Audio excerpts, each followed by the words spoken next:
pas. Ah, voilà. Cartouche. Cartouche. Cartouche. Cartouche. Cartouche.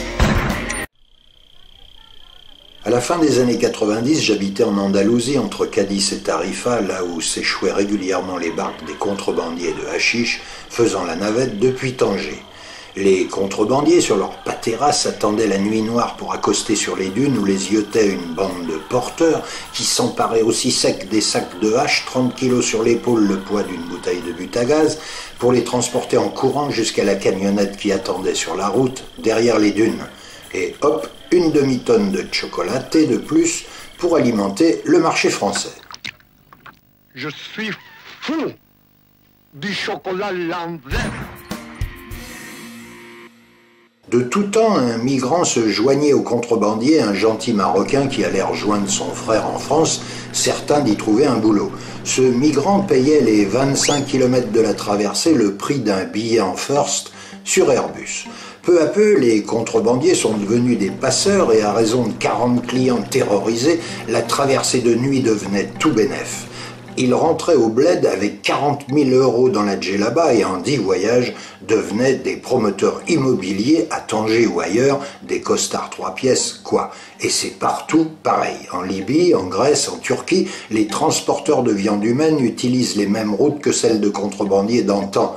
Depuis 2 ans, crise financière et guerre de religion augmentent le nombre de candidats au départ. Des centaines, des dizaines de milliers, demain des centaines de milliers qui arrivent d'Irak, de Syrie, d'Afghanistan, qui continuent de venir du Maghreb et d'Afrique noire. Il n'y a pas de mur qui tienne, ni de frontières, c'est juste inexorable. On ne va pas les mitrailler, pas certain que l'armée française possède autant de cartouches. On ne va pas les étouffer dans des camions, on peut même plus les refourguer d'un pays à l'autre, puisqu'il n'y a plus de pays, juste un continent. Nos élites découvrent l'étendue du problème, dépassées par les passeurs, comme disait OSS 117. N'attendons rien d'eux, le bruit de quelques pantoufles suffit à les terroriser.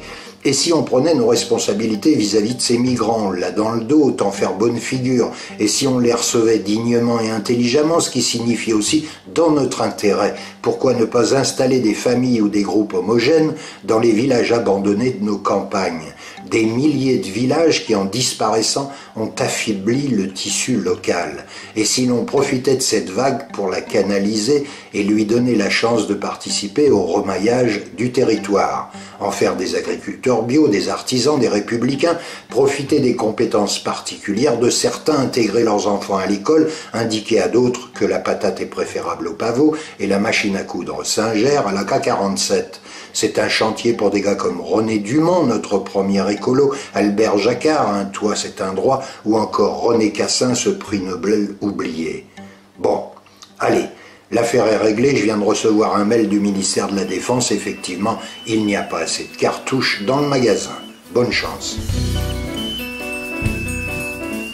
Sur le détroit de Gibraltar, il y a un jeune noir qui pleure un rêve qui prendra vie une fois passé Gibraltar.